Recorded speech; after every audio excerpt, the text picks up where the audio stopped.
गाजराचे दिवस आहेत आणि एक घेतलंय खरं नको फार, पण गाजर खाल्लं का नाही की पोटात दुखतं, म्हणजे मला तरी दुखतं, तुम्हाला दुखतं की नाही मला माहीत नाही, पण रोज गाजर मटार या गोष्टी समोर असल्या की अशा कच्च्या खाव्याशा वाटतात आणि आम्ही खातोच, म्हणजे समोरच ठेवलेला असतात ना. पसारा पसारा पसारा, नवीन लोक असतात की नाही सबस्क्रायबर, त्यांना हे कळतच नाही, हे असं का करतात या मॅ. एन्जॉय लाईफ असं असते बरं का आमचं म्हणून. आणि घरात आपण हसून खेळून राहायचं. रडत काय आपण आयुष्यभरच असतो. हसण्यासाठी आपल्याला वेगळा प्रयत्न करावा लागतो, हो का नाही. तर तसा तो प्रयत्न आपण करायचा असतो हसण्यासाठी खास, आणि हसायचं असतं मुद्दाम. त्याच्यासाठी तुम्हाला हसण्यासाठी इव्हेंट किंवा प्रसंग निर्माण करावे लागतात.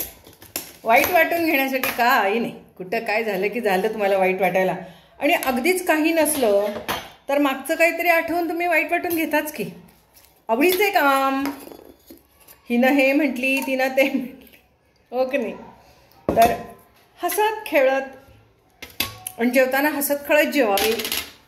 मी आता जेवणार आहे, मग चला म्हटलं जरा हसूया, बोलूया तुमच्याशी. तुम्हाला एक गंमत सांगू का. विषय छानच बोलणार आहे बरं का मी. तर आपल्या आयुष्यात अशी खूप माणसं असतात, खूप, की आग लावी माणसं आपण त्याला म्हणतो, काड्या टाकणारी माणसं असतात ना. तर आपल्या चॅनलवर पण असतात हो काड्या टाकणारी, म्हणजे माझ्यात आणि तुमच्यात काड्या टाकणारी माणसं खूप असतात. बायका नाही फार छान जमतं, बेस्ट जमतं, फर्स्ट क्लास असले उद्योग करत असतात त्या. आणि काही काही बायका तर स्पेशल तेच काम करत असतात, की आता हे बघा, रोस्टिंग करणं हा वेगळा, तो प्रोफेशन आहे. पण हे ना भांडणं लावणे, आणि ह्याच्यातनं माझ्या लक्षात आलं हा माणसाचा एक फार मोठा स्वभाव आहे. निगेटिव्हिटी तर ही आहेच आहे, प्रश्नच नाही. हे बघा, तुम्हाला काय नावं ठेवायची आहेत, काय करायचे ते करा ना. तुमचा काय संबंध नाही, काय नाही, आणि येऊन भांडणं लावायची. अशी कितीतरी आपल्या आयुष्यामध्ये प्रसंग येतात किंवा लोक येतात. आपण आसपास जाताना सुद्धा बऱ्याच वेळेला बघत असतो कुणाचं तरी भांडण होत असतं शेजाऱ्यांचं, आणि तिसरा येऊन त्याच्यात नुसती काडी टाकायचं काम करत असतो, बाकी काहीही करत नाही, फक्त काडी टाकायचं.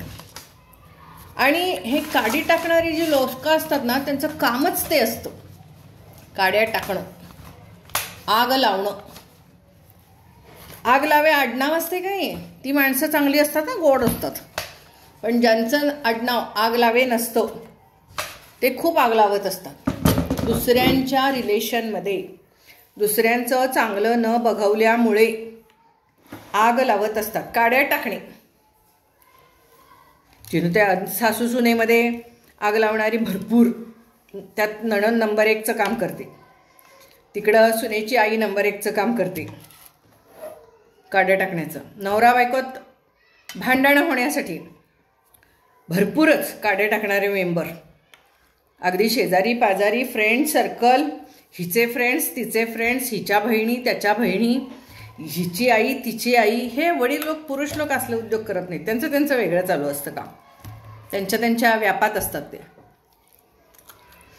काड्या टाकणारी फार माणसं आयुष्यामध्ये, बिझनेसमध्ये, पुन्हा कामाच्या ठिकाणी.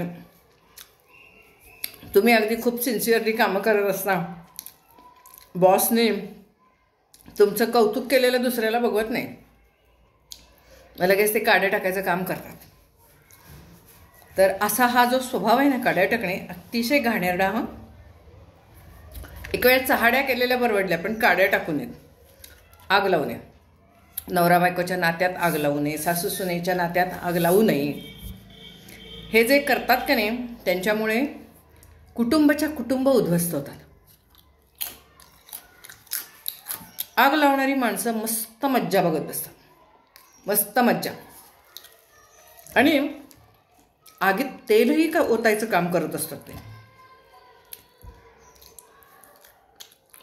अशा लोकांपासून सावध राहा असं म्हणतात. पण ती वेळ अशी असते, ते प्रसंग असे असतात, त्या घटना अशा असतात की अशा लोकांचं काय डास खिंडायला लागलं हो मगासपासून.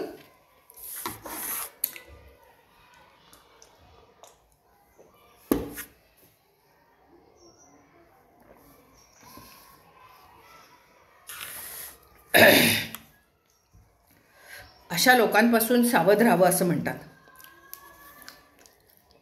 ती वेळ अशी असते ना, इतकी वाईट असते ती वेळ.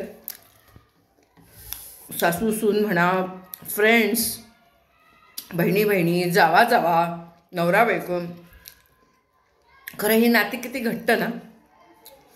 पण तरीसुद्धा ह्या नात्यामध्ये जेव्हा गैरसमज होतात, काहीतरी छोटी मोठी भांडणं प्रत्येकाच्यातच होत असतात.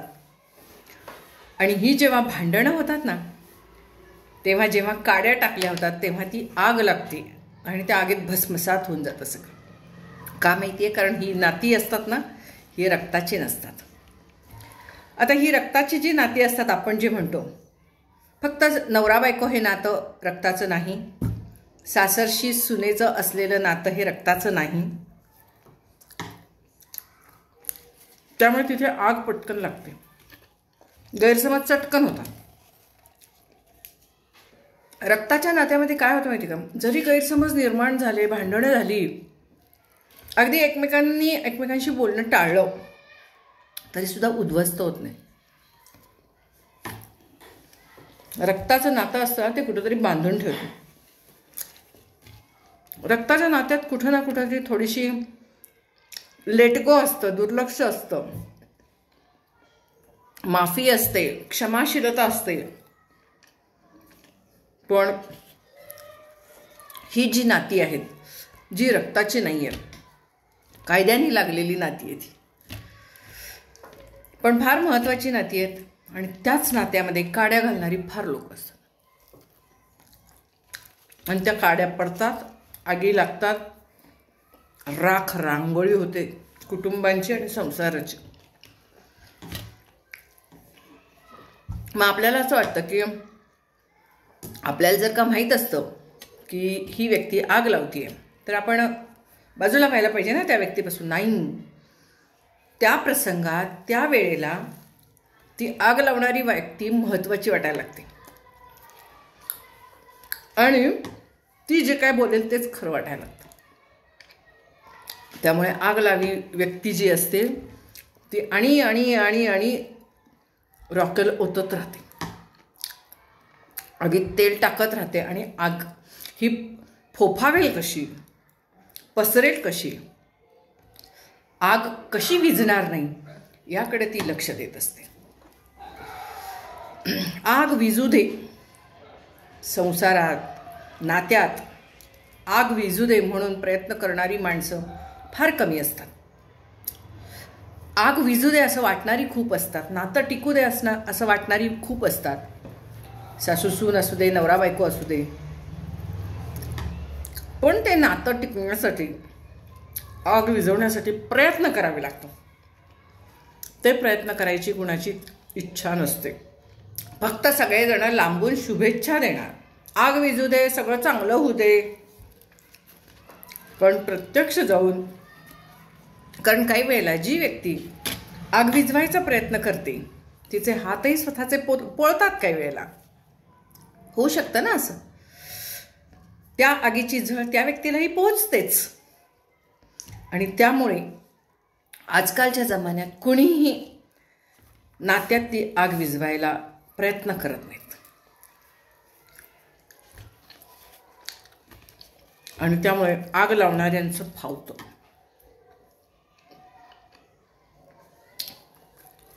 हे चांगलं नाही. नवरा बायकोत आग कधीही कोणी लावू नये, सासू सासऱ्यांच्यात आग लावू नये, सासू सुनेच्यात कधी आग लावू नये. कुठल्याही दोन व्यक्तींच्या नात्यामध्ये तिसऱ्या व्यक्तीने आग लावू नये. मी अशीच परवा एकांशी बोलत होते, असं जनरल. ते म्हणले फार मोठं पाप आहे. दोन व्यक्ती, अगदी दोन साध्या मैत्रिणी असतील, त्यांना दूर करण्याचं जाणून बुजून जर काम करत असेल कोणी, ते खूप मोठं पाप आहे. भोगावं लागतं आयुष्यात, खरंच आयुष्यात भोगावं लागतं. कुठल्याही दोन व्यक्तींना त्यांचं त्यांनी भांडावं, त्यांचं त्यांनी बाजूला जावं. दोन व्यक्तींच्या चं भांडण असेल तर तिसऱ्या व्यक्तीने तटस्थ राहा. तुम्हाला जर का भाग घेता येत नसेल किंवा त्यामध्ये तुम्हाला मिटवता येत नसेल, पण वारं घालू नका, फुंकर घालू नका. फुंकर घातला की ते वाढणारच आहे. पाणी नाही शिंपडता आलं तरी शांत राहा, सगळ्यांनाच जमत नाही ते. मला आत्ता हे सांगावंसं वाटलं, कारण आपल्या चॅनलवर सुद्धा ना, सगळ्याच चॅनलवर, आपल्या नव्हे, एवढी भांडणं लावत असतात ना. बिचारे ते रोस्टिंगचं काम करत असतात, वाकडं तिकडं बोलून बोलून बोलून. कला आहे ना ती रोस्टिंग करणं, अजब कला आहे. त्यांना सबस्क्रायबर्स सुचवत असतात, ह्याच्याविषयी बोला, त्याला रोस्ट करा, ह्याला रोस्ट करा, ह्याला शिव्या घाला, त्याला शिव्या घाला. ह्याला म्हणायचं आग लावायचं काम. खूप जण करतात हे काम. त्यांना वाटतं आपण रोस्टिंगवाल्यांना विषय देतोय. हे सगळ्या समाजात सुद्धा हेच आहे, जगात सुद्धा हेच आहे. आपण चांगलं करतोय असं वाटते, नाही. त्यांचं ते बघून घेतील, त्यांचं प्रोफेशन आहे, त्यांचं ते कुणाला रोस्ट करायचं बघून घेतील. तुम्ही कशाला सांगताय त्यांना ह्याला रोस्ट करा, त्याला रोस्ट करा.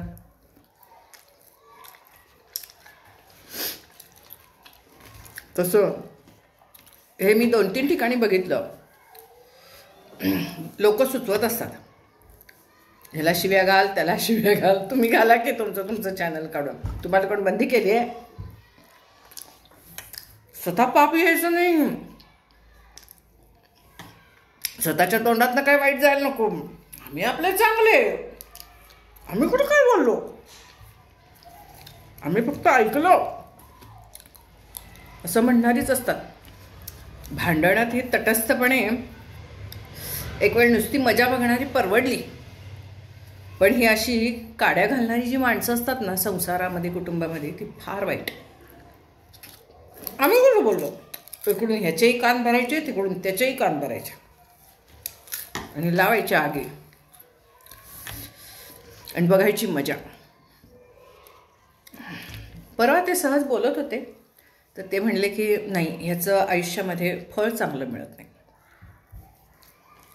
तात्पुरतं फळ चांगलं मिळतं, दिसतं, भविष्यात नाही मिळत.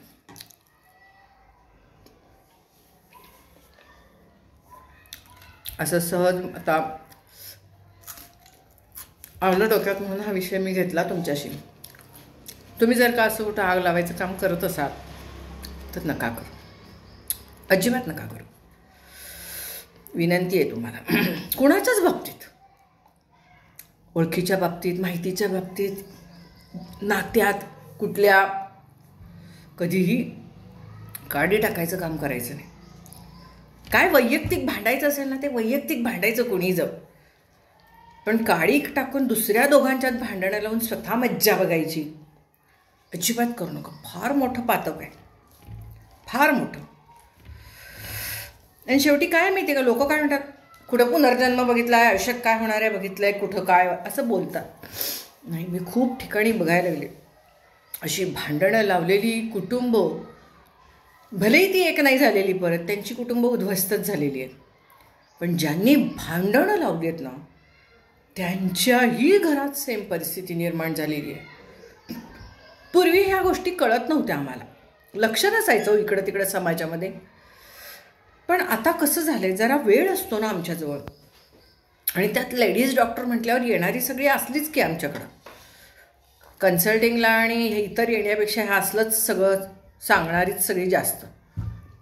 तर त्याच्यामध्ये मी बघितलं लोकांची कुटुंब उद्ध्वस्त होतानाही बघितली, आणि ज्यांनी उद्ध्वस्त केली आहेत ना त्यांचीसुद्धा कुटुंब, पण अर्थात त्याच्यासाठी 12-12, 14-14 वर्ष लागली, एक एक तप लागलं त्याही लोकांची कुटुंब उद्ध्वस्त व्हायला, त्याची त्यांना फळं मिळायला.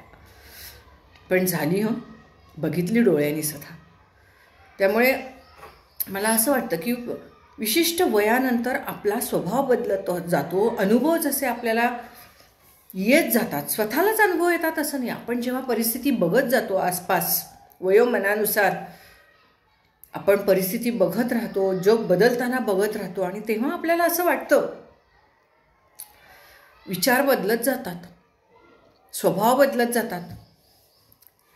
मागं वळून बघितलं तर आपल्यालाच वाटतं, अरे त्या परिस्थितीत मी ही अशी वागले आणि आता मात्र मला हे असं वाटते. खूप मजेशीर आहे सगळं आयुष्य, हे मात्र नक्की खरं. आपल्या हातात जे आहे तेवढंच करायचं, बाकी काय. आणि आपण तरी म्हणणार, पण भांडणं लावू नयेत, आग लावू नये, काड्यात टाकू नयेत, आणि दुसऱ्यांची भांडणं वाढण्यासाठी कानही फुंकू नयेत. हा मात्र बदल स्वतःत नक्की करा. आपणही काही वेळेला करतो असं, करतो हिला म्हणायचं हे, तिला म्हणायचं ते, पण नका करू हे असं. फळ फार वाईट आहे भविष्यात त्याचं.